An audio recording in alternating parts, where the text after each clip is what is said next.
Hello there, ladies and gentlemen, and welcome. So, this is going to be the summary for January 16th here. Turn 41 there, going through them pretty quickly now, aren't we? So, we had a very interesting result last turn. Very interesting result there. I'm sure you guys will know what happened. I'm not going to spoil it here. I'm just going to go through the summary. The reason being I'm going to make this a little bit quicker is I had a large meal and I'm in the midst of a food coma. So I'm trying not to fall asleep. Okay. So what I'm going to do then is go over what we are doing then. So we do have our submarines actually carrying out patrols along these areas over here. We do... I mean, this is it. He could get out of a situation by moving at full speed. That one is something of a given. It's going to be an interesting one, really. Because he could do that, but if he does do that, that's going to cost him a lot of fuel. He doesn't necessarily have to go the full 18 away from here, because he can move 9. He can then potentially move 18 in a full speed maneuver. But that's a possibility. So what we are going to do then is have submarines patrol on this path and along here as well. These are 9 hexes away, which would be a full turn of maneuver. The only issue with that is, well, we should actually get a strike on him in theory. It depends, really. It depends. If he goes straight south, I don't think we'll get that strike. We'll have to hope for that, but we'll see how it goes. But if he doesn't, and if he actually goes all in over here, what we are doing then is I'm deploying a bunch of PBs and a bunch of AKs into these hexes over this one and this one. These hexes here, really. The idea being, well, if they're here, if he does actually bring in surface forces to potentially bombard Rabaul, he's going to waste ammunition on those guys. They could potentially slow him down, they could potentially make things difficult, they could potentially draw in naval attack as well, so that could be rather intriguing. What I'm doing over here then at Rabaul is, of course, we've got a lot of task forces over here that are no longer in the port. We do have the 6 DDs that are over here at Rabaul. I actually went and gave the lead in DD group, not that one. Let's find it. There we go, it's one of these. Is it you? Nope, Civic Group, okay.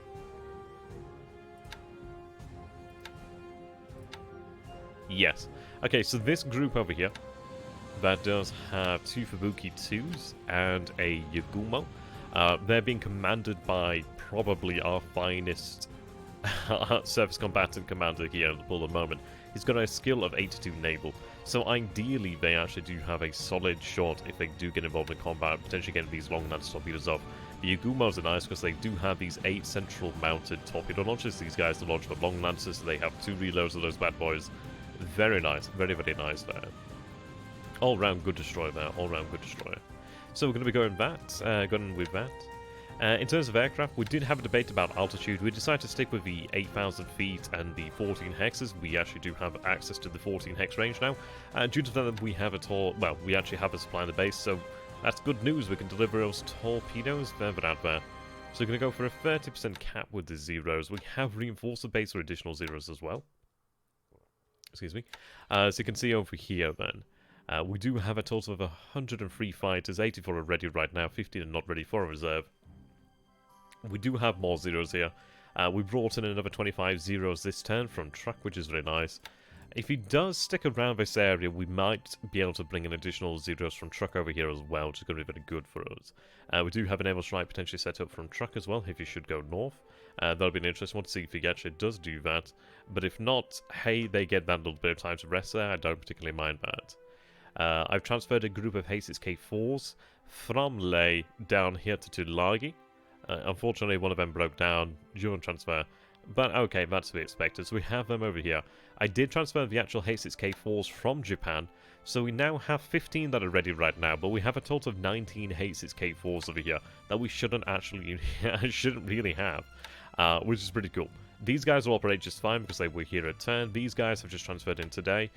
They do have a fair bit of fatigue, but it's not that bad really. They had very little to no fatigue when they transferred over. Some of them are going to be out for a few days, but that's not too bad. We don't mind that. We're going to build up these shotguns anyhow. So we're looking pretty good there. So we do have a submarines patrol in this area. We do have additional assets continuing to move out of the area, which is good. I'm moving additional ship in out of truck just in case. What I'm doing over here then is we do have the Kidopatai. The actually named now Kido Patai is actually going to be following Task Force 233. which is this task force over here. You're complaining about that. I'm gonna end up running out of fuel of you, aren't I? 1330.87. It's just I can get that. I can manage that. We'll have them there then. Okay, they don't complain about it. That's okay. What I'm gonna do then is actually have you. I think we'll have you move towards truck. It is potentially risky moving an AO there, but hey. I'm going to take that risk. We do need to have fuel in the area, so having an AO there can actually refuel the Kitapatai is actually really quite valuable to us. So we're looking quite good there. I decided to keep the G3s over here. They're running a bit naval search, just additional naval search.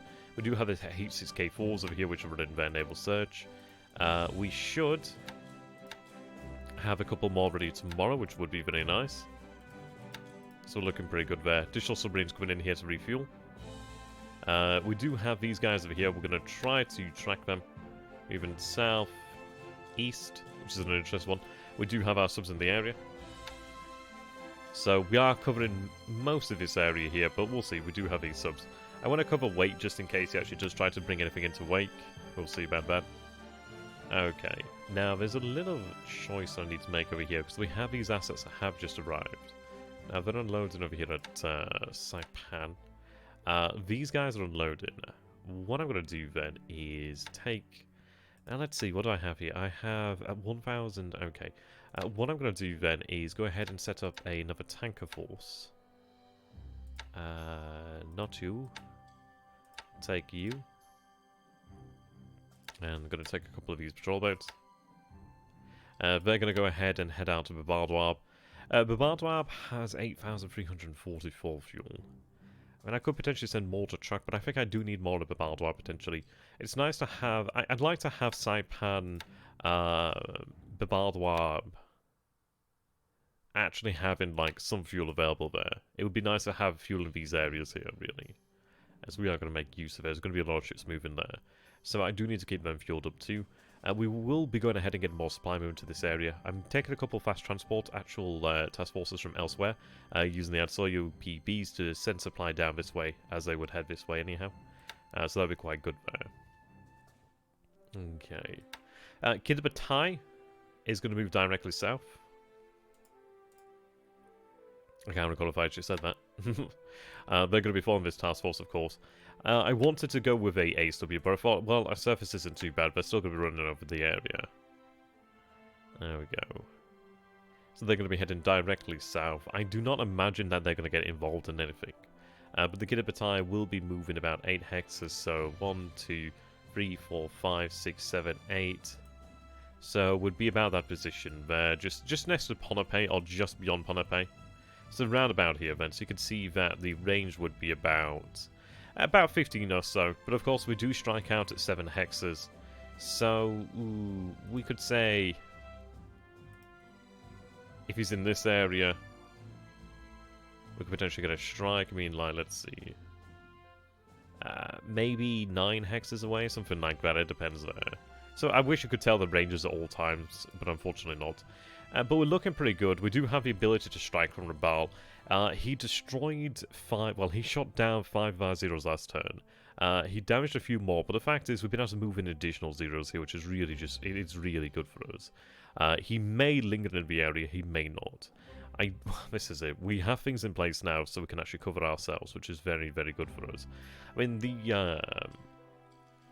port itself of the Baal is covered by those ships, but it also does have 95 mines here in separate minefields, so ideally they do have an impact. We'll have to see, really. It was unfortunate about the actual light cruisers, but frankly they're going to be fine, in my opinion. I think they'll be fine. If we take a look over here, and if I sort by damage, yeah, 28 fire is not bad at all. They're going to spend a long time in port, but frankly, to say how many bombs the light cruisers got hit by, I mean, the guy got hit by freaking 5. That's 5,000 pounds of bombs there. That's not an insignificant amount of bombs. You can see they definitely took a lot of damage there to their systems. But the fact is, they're still floating. Well, they're not floating. Well, they kind of are floating. They're still alive right now. Who knows, they might be potentially targeted this turn. But if he lingers around, that's good for us. We have the B4Y1s, we've also got the G3M2s. I'm going to be running the G3M2s with 20% surge. The B4Y1s are going to be doing 10% surge. They're going to be striking about 6 hexes anyhow, so I can imagine that we're going to have pretty good detection on him. The G3s are doing 14, so 80% of the squadron can strike, so this is it really. It's going to be an interesting one. He might raise the amount of cap he has, but if we can get a similar number of zeros or more zeros and more bombers, we might be able to make it through. We're probably going to have the G3s butchered. It depends really, but it's worthwhile to take a chance to strike at him. It's not likely that we actually do get the shot to attack him, but if we do have an opportunity, we might as well take it. So you can see that we do have the G3Ms over here. These guys actually do have very low fatigue, which is very nice there. But you can see that we do have 33 in the pool. I have restarted production of G3M2, so the good news is it's like, we're not too bad. There are G3s potentially with additional reserves in their squadron, so we could take them from potentially elsewhere, but I can risk a squadron if it means potentially hitting a carrier, really. There's not... I mean, this is the difficult part here. And the reason why Japan always find it very difficult is it's very difficult to bring a opponent to battle if they don't want to commit to battle. It's very hard to force them. But he's actually gone ahead and he's moved as we hoped, really. And this is it. It's something of a Piddick victory, but it's still a Piddick victory that could lead to more. And even in saying Piddick victory, we lost the airframes. We lost 5 zeros and about 7 or... a couple others, a couple A5M4s. But frankly, that's not too bad. Like, that is not too bad. We can survive that. We can survive that. I'm going to continue to have these guys. I know it's one of those, if they have to fly it, I'm sure we'll welcome having additional ones there. If they don't, well, okay, that's fine. I think what I might do is actually have them... no, it doesn't particularly matter if they're higher up, really. We'll go for about 6k. About that there. Well, no, we'll go back to the 5. Major effort today. But the beautiful thing is we have all the Haces K4s. I mean, we have Haces K4s at Lei, Shortlands, Tulagi, Tarawa. Also, we have the surge coming out from the G3s over here.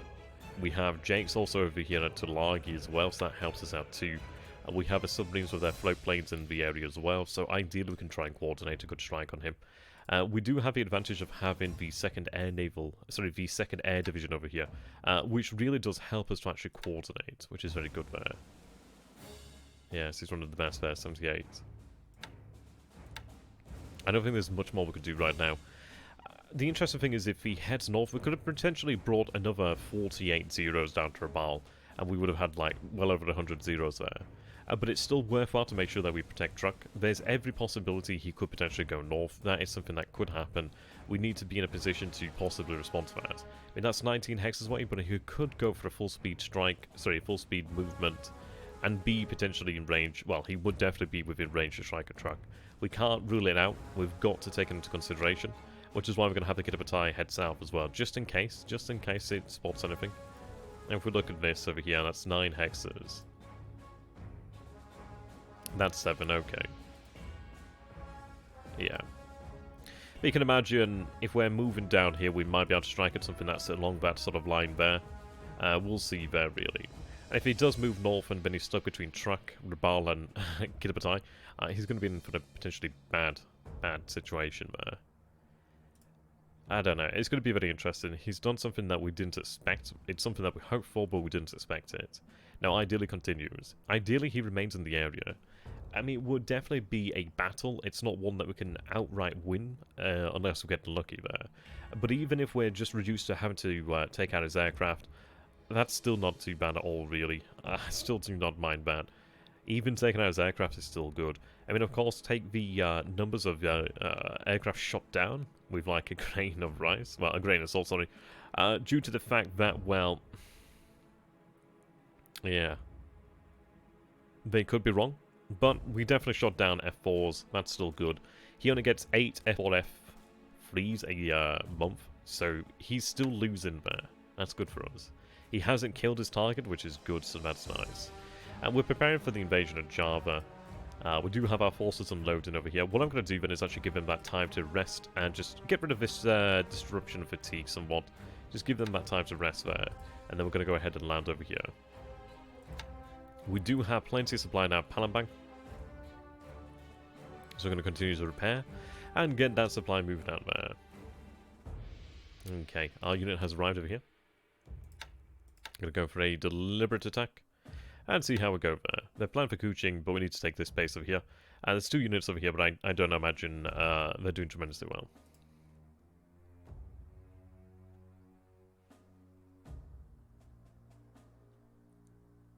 Okay.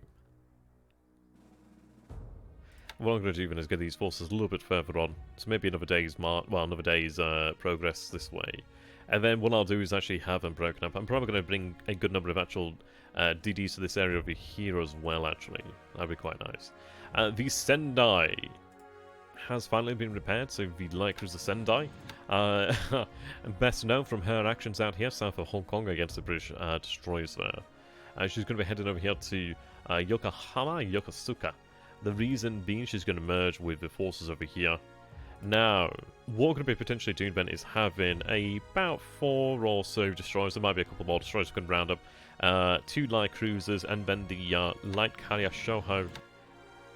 We should be roundabout done with her shortly, but what we'll do then is we'll have Shoho, 2 light cruisers, the destroyers, lead-in forces over here from Paramashiro Jima. We do have another 2 DDs over there. We have a lot of forces over here from Paramashiro Jima, as you can see. Base force units arriving there shortly. What we'll do then is we'll have that lead a northern expedition to the Aleutian Islands, and then if we can actually go ahead and conquer these islands, I'd be very happy there.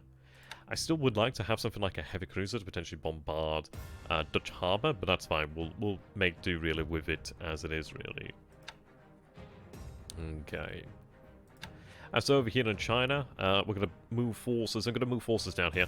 I'm not attacking here as of yet. The reason being, I'd rather wait for the actual divisions. These units are not moving out of the way right now. So I'm going to wait for the division to arrive next turn. But at least when we attack, we do have the division backing us too. And then that'll be quite good. We're going to then potentially march upon Nanyang. I could attack now, but I want to make sure I actually do have some sort of capability to follow up with actual infantry here. So that's good. I'm going to have the 35th Division march this way along the rail line. We're going to have these forces spread out. Well, this division spreading out to take on these forces over here. A detachment heading this way if we need to redeploy it strategically. So what we're going to do then is clear the rail line, take Nanyang, move down this road over here with a good number of divisions, the artillery and the engineers. Divisions moving along this road over here. I'm going to assemble a division and about 3 or 4 mixed brigades to march across the river over here and make their way down this road. I think if we've got the opportunity, we might as well take it to try and secure Xi'an. And if we can actually go ahead and take Xi'an, then at least we can actually try and strike towards the refineries in the north. He's going to have a lot of forces that could be redeployed, but that's fine. I'm not particularly interested in chunking, so I don't think we'll be able to get to chunking. So I think being able to strike out towards the refineries and the oil in the north would be really quite nice. Trying to secure the very northern parts of China, obviously those that border the Soviet Union and Mongolia would be very nice to secure for us. Okay. So looking pretty good there. I'm moving an aviation convoy from Hong Kong over here to Luzon. These engineers are moving south. These APs are moving back to Takao. So that's looking pretty good there. I do need to get the amount of damage up. Let's see, can I actually transfer them? Lingayen. Oh, I can't go to Lingayen. That's a shame. Yeah, I really need to get more damage on Clark. The issue is the flak. The flak is pretty nasty to deal with. Which is why we want to have as much in the way of aviation support as we can, really. It definitely will help out. You can see it's only 12 here. So having that additional aviation support moving south is going to be very good for us. We do have our forces over here that obviously continue to bomb. Alright, get a few more reserves in there. Just trying to keep up the pressure on Clark as much as possible, really. It's definitely not easy because he does have that flak there. It's not super effective, but it's still something that we have to deal with. These forces marching back over here. But we'll see what happens here. He may attack, but I do not know what strength he has here right now. It's an unknown, really. He's moving forces from Clark to... Sorry, he's moving forces from Bataan to Clark, and he's moving forces from Clark to Bataan. But it'd be very interesting to see what happens there. We are beginning to crack him over here at Clark, which is very encouraging. The engineers, the independent engineers, are taking a bit of a pasting, but that's because they're small formations. But the divisions themselves are actually in really good order. Like 100, 95, 101, 95, 83 there. They're looking really quite good. Really quite good. So that's really nice for us. So if we can keep up the pressure, we'll be doing just fine. Having the tanks has definitely helped out as well. We might look towards potentially more tanks in the future, but it's still looking really, really solid here. I mean, we had a 1-to-1 attack, just over 1-to-1 in terms of actual casualties.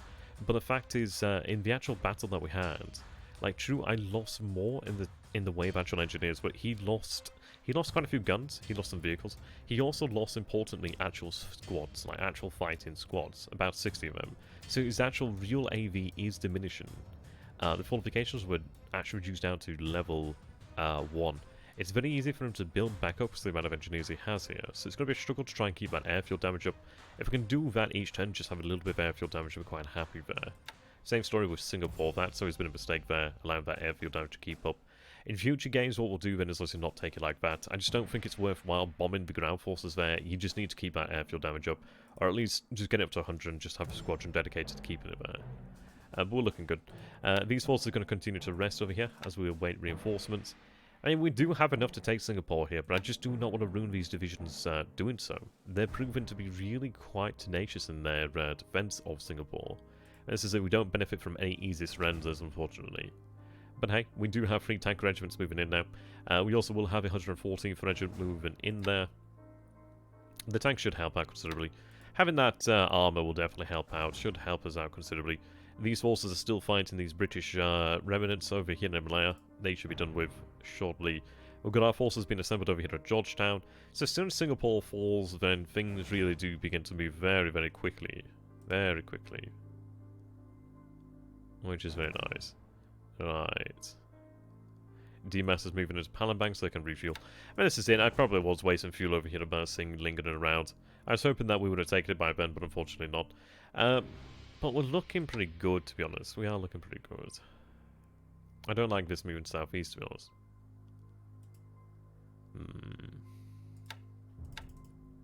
What I'm going to do then is actually take the torpedo boats.